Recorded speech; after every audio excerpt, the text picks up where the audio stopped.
देवी आई, बाळा, मी देईन ना आदित्य सरांना, तू ये.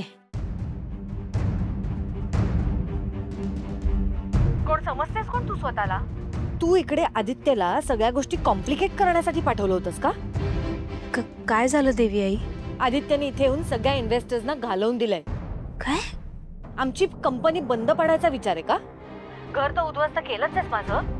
आता काय कंपनीही बंद पडायचा प्लॅन करतेस? तू इतक्या खालच्या पायरीवर उतरशील असं वाटलं नव्हतं मला. नाही नाही नाही देवी आई, हे बघा, तुम्ही समजताय तसं काहीच नाहीये.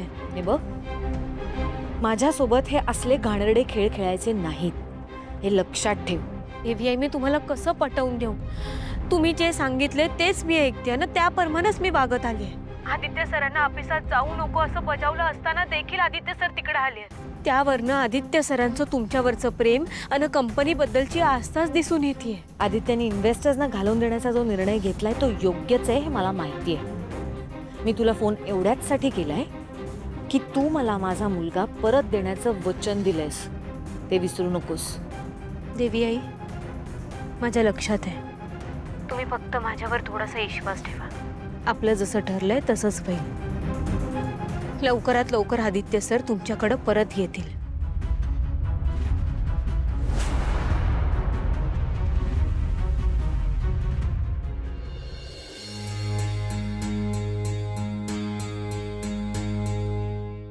काळजी घ्या.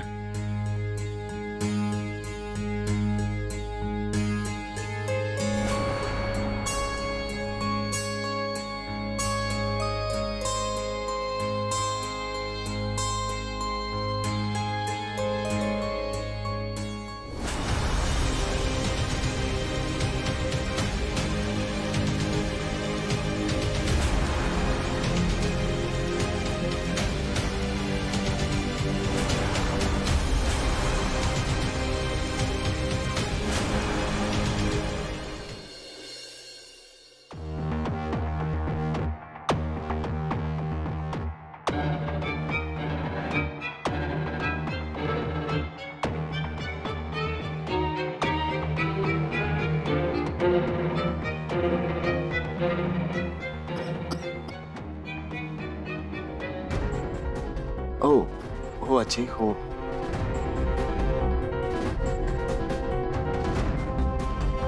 किती यायला आलं तुम्ही यायला? कवापासून वाट बघते मी तुमची. मी बी ते अभ्यास करत बसले होते, काय बी समजत नाहीये बघा. म्हणजे समजा गोंधळच झालाय. कसले कसले प्रश्न आहेत काहीच कळत नाहीये. तुम्ही मला मदत कराल का प्लीज? आणि आज डिलिव्हरीला लई काम होतं का? म्हणजे दमला असाल ना, भूक लागली असेल ना तुम्हाला. मला सांगा, लई जास्त डिलिव्हरी होत्या का आज? हाँ हो, खूप जास्त होत्या. ठीक आहे, तुम्ही आवरून घ्या, मी जेवायला वाढते.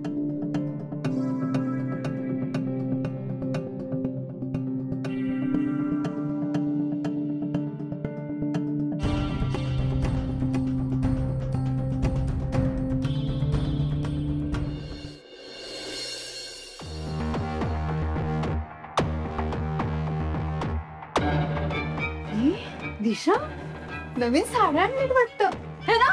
आमच्यासाठी आहेत ना, माझ्यासाठी आणि दिशासाठी.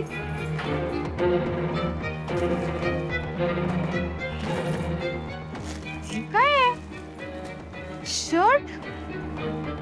शर्ट कशाला आणलंय? बहिणी काय हो, आता तर दिवाळी पण झाली, मग शर्ट कोणासाठी आणले ते?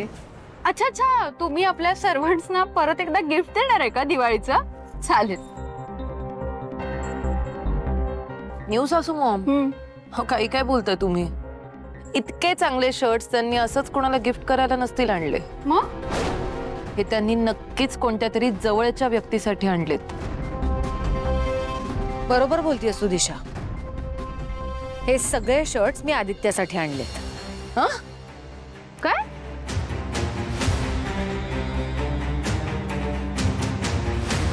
प्रीतम, हे शर्ट्स लवकरात लवकर आदित्यपर्यंत पोहोचवण्याची व्यवस्था कर.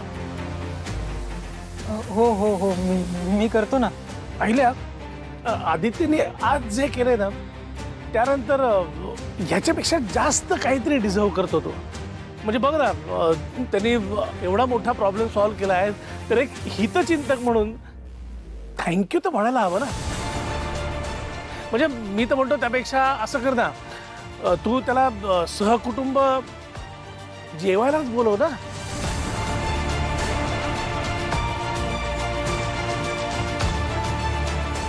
दादासाहेब कशाला?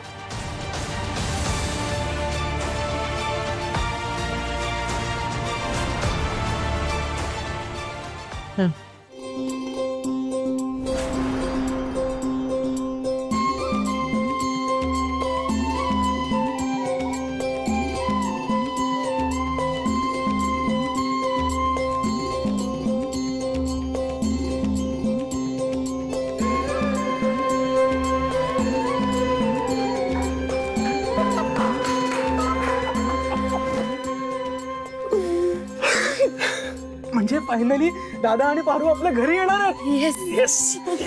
अहिल्याच्या या होकारात आता सगळं काही व्यवस्थित होईल असं वाटायला लागले. चला तयारी लागा. चला. हो हो हो लगेच. मी हे ठेवा बघा. हा काय करू कळत नाही.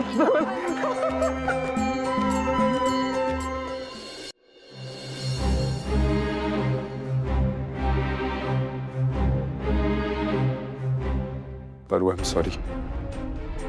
मी तुझ्याशी खोटं नाही बोलू शकत. मी गेलो होतो आईला भेटायला त्या इन्व्हेस्टर मीटिंगला.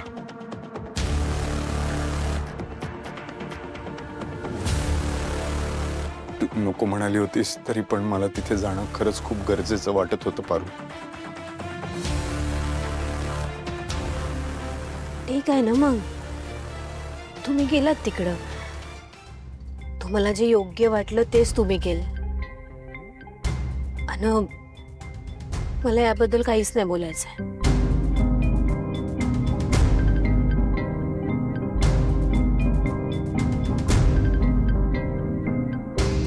रागवलीस ना माझ्यावर पारू?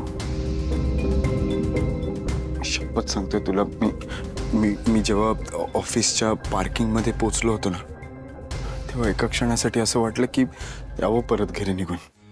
आणि मी निघालोही होतो, पण मग आईचा चेहरा डोळ्यासमोर आला.